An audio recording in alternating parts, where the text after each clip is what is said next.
స్వామి ఈ పరిస్థితుల్లో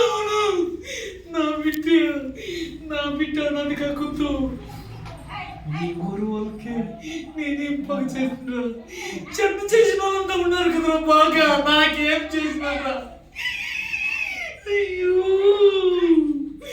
నా బిడ్డ ఒంటరిగా అయిపోతాడు రా దేవుడా స్వామి